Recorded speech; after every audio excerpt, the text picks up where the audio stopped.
আসসালামু আলাইকুম সকলে কেমন আছেন? আলহামদুলিল্লাহ, আমিও ভালো আছি।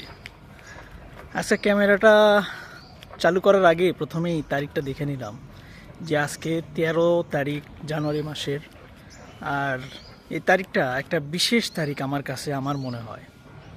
কারণ আজকের এই দিনটায়, আজকের এই তারিখটায় আমি বাংলাদেশ ছাড়ছিলাম।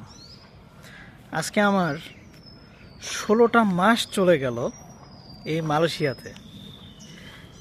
আসলে মালয়েশিয়াতে আসার কোনো চিন্তাও ছিল না, কখনো ধারণাও ছিল না, বা মনে কোনো ইচ্ছাও ছিল না। তবে হ্যাঁ, আসলে কার ভাগ্যে কি আছে এটা কিন্তু বলা আসলে টোটালি মুশকিল। তো এখানে আসার পরে প্রিয়জনকে হারিয়েছি, বন্ধু বান্ধবকে হারিয়েছি, পাড়া প্রতিবেশীকে হারিয়েছি, নিজের স্বাধীনতাকে হারিয়েছি। যে ছেলেটা আসলে বাইরের জগৎ সম্পর্কে ধারণা নিতে নিতে এমন একটা জগতে এসে পৌঁছে গেছে, সে জগৎটা আসলে অনেকটা জেলখানার মতো। যারা প্রবাসে থাকে অবশ্যই তারা জানে যে আসলে আমি কেন জেলখানা বললাম।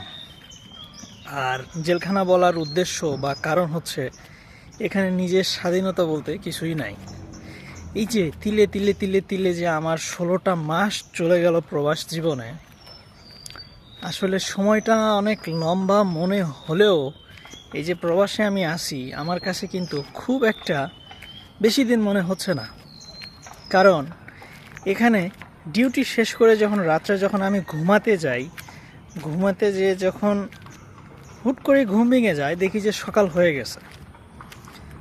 তারপরে আমি ডিউটিতে চলে যাই, ডিউটি শেষ করে আবার আসি, খাওয়া দাওয়া করে আবার ঘুম আসি। সো আবার ওই সেম কাজটাই আমার সঙ্গে হয়ে যায়। আমি দেখি যে আবার সকাল হয়ে গেছে। তো আসলে ডিউটি, খাওয়া দাওয়ার, ঘুম এমন এক পর্যায়ে আমার চলে আসে, সময়টা আসলে এত দ্রুত গতিতে চলে যাচ্ছে আমার, আসলে আমি কল্পনাও করতে পারতেছি না যে আমি কখন খাচ্ছি, কখন শুইতে যাচ্ছি, কখন উঠতেছি, আর কখন আমি ডিউটি করতে যাচ্ছি। তো এখানে আরেকটা মজার বিষয় হলো, আমি যখন ডিউটিরততে আসি, ডিউটির সময়টা আসলে খুব তাড়াতাড়ি যেতে চায় না। কিন্তু আমি যখন শুইতে যাই, বা আমি যখন আসলে কাজ কাম শেষ করে যখন রেস্টে যাই, চোখ বন্ধ করে চোখ না খুলতেই দেখি যে আসলে সকাল হয়ে গেছে। তো এই বিষয়টা আসলে আমাকে কি বলবো, যে আসলে অনেক ভাবায়, অনেক চিন্তা করে আমাকে, যে এই যে শুক্রবার চলে গেল, আবার শুক্রবার আসলো, দিনগুলো আসলে এতটাই তাড়াতাড়ি যাচ্ছে যেটা আসলে বলার বাইরে। তো মালয়েশিয়া আসার পরেও আমার জার্নিটা খুব একটা সহজ ছিল না। কারণ এখানকার ভাষা, এখানকার কালচার, এখানকার মানুষজনকে চেনা, এখানকার পরিবেশে মিশা, এটা আমার জন্য একটু টাফ ছিল। কারণ আমি যে এলাকাতে থাকি, যে অ্যাপার্টমেন্টে থাকি, এখানে কোনো বাংলাদেশী থাকে না। কারণ এটা একটা শহরভিত্তিক এলাকা। যদি আপনাদেরকে দেখাই, এটা হচ্ছে আমার অ্যাপার্টমেন্ট, এই সাইডে। হ্যাঁ, এই সাইডটা হচ্ছে আমার অ্যাপার্টমেন্ট, এই সাইডটা আরেকটা অ্যাপার্টমেন্ট। এদিকে আসলে কোনো বাংলাদেশি নাই বললেই চলে। তবে হ্যাঁ, হঠাৎ করে দেখা যায়, যদি একজন কেউ যদি কোনো কাজের জন্য এখানে ডাকে, তো সেই ক্ষেত্রে তারা এসে এখানে কাজ করে। তা ছাড়া এখানে আপনি কোনো বাংলাদেশি পাবেন না। এই যে আমি যে কথা বলতেছি আপনাদের সঙ্গে বাংলা ভাষায়, এখানে এমন কোনো বান্দা নাই যে বাংলা জানে। হয় আপনাকে ইংলিশে কথা বলতে হবে, না একটু মালয়েশিয়াতে কথা বলতে হবে, মালয় ভাষা।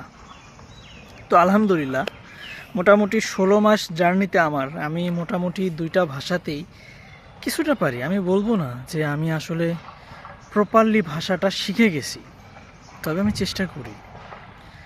কারণ আমাকে বাঁচতে হলে, আমাকে চলতে হলে, তাদের কালচার মতো আমাকেও কিন্তু চলতে হবে, তাদের সঙ্গে মিশতে হবে, থাকতে হবে।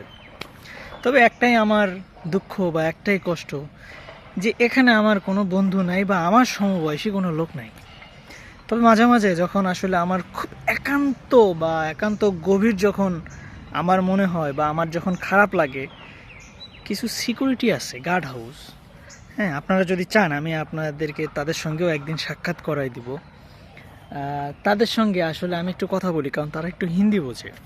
তারা আসলে নেপাল প্রবাসী, নেপাল থেকে আসে, তো তারা আসলে হিন্দিটা বোঝে।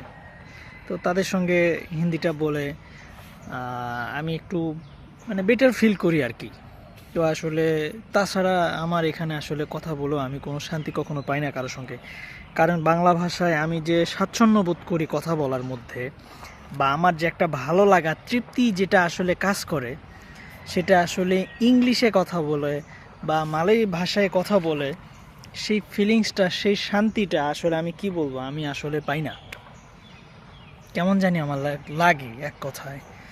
তো অনেকে আসলে কমেন্ট করেন যে ভাইয়া মালয়েশিয়া থাকেন, মালয়েশিয়ার ভাষায় দিয়ে একটা ভিডিও পোস্ট করেন।